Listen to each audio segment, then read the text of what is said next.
राधे राधे, जय श्री कृष्णा। कैसे हो आप सभी लोग?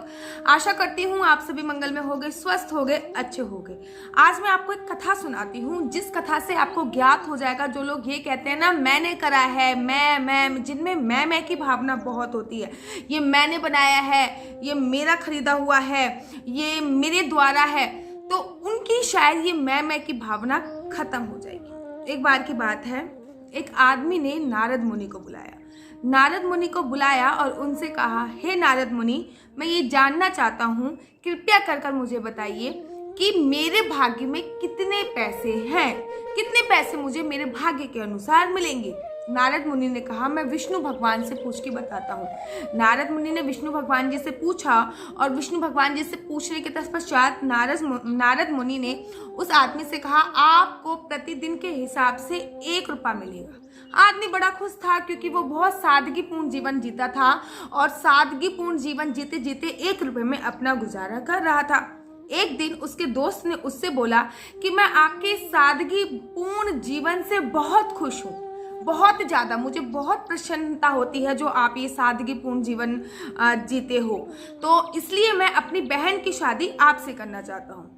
उसने बोला कि देखो, मेरे को प्रतिदिन का 1 रुपया मिलता है, आप इस बात का ध्यान रखना कि आपकी बहन को मात्र इसी में गुजारा करना पड़ेगा। उस आदमी ने कहा, कोई संशय की बात नहीं है, मुझे रिश्ता मंजूर है।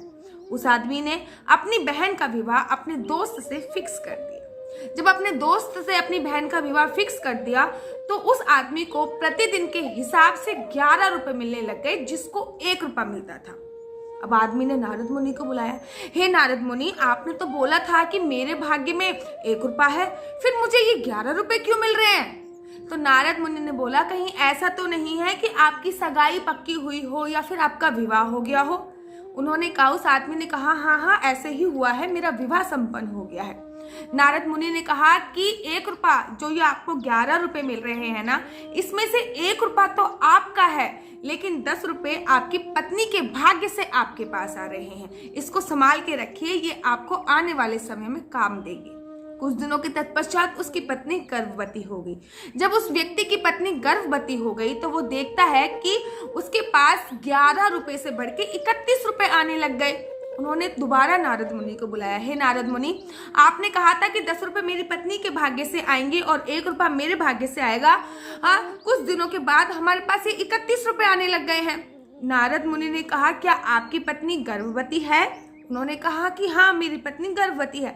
तो नारद मुनि ने कहा कि 1 रुपया आपके भाग्य से आ रहा है, 11 रुपये आपकी पत्नी के भाग्य से आ रहे हैं और 20 रुपये वो जो आने वाला है उसके भाग्य से आने प्रारंभ हो गए। इस कहानी का तात्पर्य ये है कि सबका फिक्स होता है कि किसके भाग्य में कितना लिखा है, ये सब कुछ फिक्स होता है। मैं आपको अपनी जिंदगी में घटित 3 घटनाएं बताने जा रही हूँ जो मेरी आंखों के सामने बीती थी। मेरे पापा के बहुत ज़्यादा क्लोज एक रिश्तेदार थे, हमारे नॉन थे, तो उनके बेटी का डेथ हो गई थी। जैसे ही उनकी बेटी की, तो वो बहुत ही ज़्यादा संपन्न परिवार था, उनका काम दिन दुगना रात चौगनी तरक्की करने लग गया था। साड़ी की फैक्ट्री थी उनकी। जैसे ही उनके बेटी की करंट लगी और डेथ हो गई, जैसे ही उनके बेटी की डेथ हुई उसके 2-3 महीने बाद आप देखोगे कि 2-3 महीने के बाद उनकी साड़ी की फैक्ट्री सील हो गई, उनके काम में परेशानी आ गई। अर्थात वो जो बेटा उनका गया वो सारे पैसे ले गया, अर्थात उनके घर में जो पैसे आ रहे थे वो उनके बेटे के भाग्य से आ रहे थे। दूसरी कथा मैं आपको बताती हूँ जो कि सत्य घटना है। हमारे क्षेत्र के एक निगम पार्षद रहे हैं, मैं नाम नहीं लेना चाहूंगी, क्या पता वो भी मेरी वीडियो देखते हैं। पॉलिटिक्स में थे वो। जैसे ही उन्होंने पॉलिटिक्स में एंट्री करी, पॉलिटिक्स उनको बिल्कुल भी जिसे कहते हैं फली नहीं, ठीक है। बहुत अच्छा घर परिवार था उनका, राजनीति में थे। जब उन्होंने चुनाव लड़ा था तब उन्होंने बहुत सारे पैसे खर्च करे थे और खर्च करने के बाद वो निगम पार्षद बने। बेटे की शादी भी एक उद्योगपति की लड़की से हुई थी। बहुत संपन्न परिवार था, बहुत ही ज्यादा। हमारे पूरे एरिया में उनका बड़ा नाम था। एक बार की बात है कि उनके बेटे को पता नहीं डेथ हो गई, उनका बेटा कहीं चला गया, किसी ने किडनैप कर लिया, मुझे नहीं पता इसके बारे में, क्योंकि ये चीज़ें 10 से 12 साल हो चुकी हैं। उनका बेटा अभी तक मिला ही नहीं है। अब तो उनकी वाइफ बहू भी चलेगी, मतलब अर्थात उनका बेटा जब से उनके घर पे गया है, इस चीज़ को 10 से 12 साल हो चुके हैं। उनके घर में आर्थिक स्थिति इतनी ज़्यादा दुर्लभ हो गई है, इतनी ज़्यादा आर्थिक प्रॉब्लम हो गई है, इतनी ज़्यादा काम ठप हो गया है।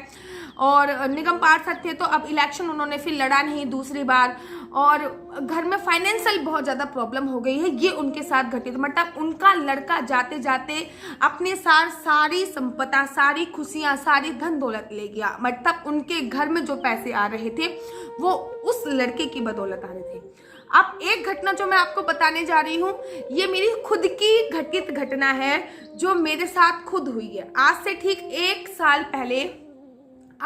1.5 साल पहले मेरा विवाह हुआ।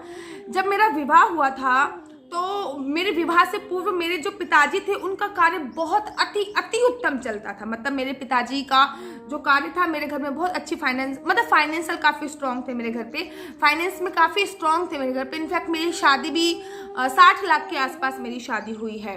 ठीक है, मैं ये पब्लिकली प्लेटफॉर्म पे बताना नहीं चाहती थी, लेकिन अब बता दिया तो फिर डजंट मैटर।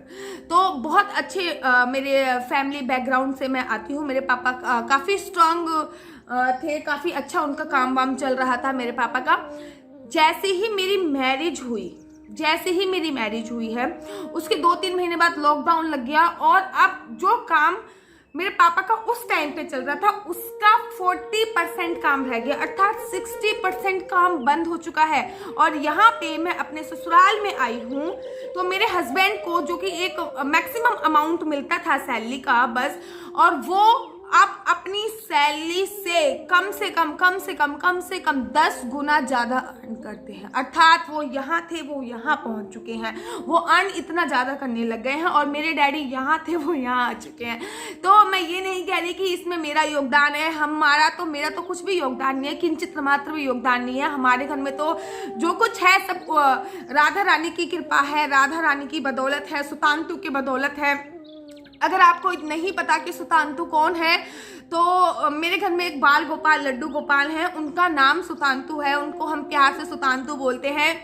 अगर आप जानना चाहते हैं उनकी स्टोरी कि वो मेरे घर पे कैसे आए, जबकि मेरे मायके में थे वो, और मैंने अपने घर पे भी फिर लड्डू गोपाल की प्राण प्रतिष्ठा करी, क्या सोच के करी, उनके आने के बाद हमारी लाइफ में क्या क्या चेंज आया, कैसे कैसे हुआ सब कुछ। अगर आप जानना चाहते हो तो मुझे कमेंट बॉक्स में लिख के भेजिए, मैं जरूर बताऊंगी। हाल फिलहाल मैं ये कथा खत्म करती हूँ, कहानी खत्म करती हूँ, जो कि 3 स्टोरियां मैंने सच्ची बताई हैं और एक कथा है।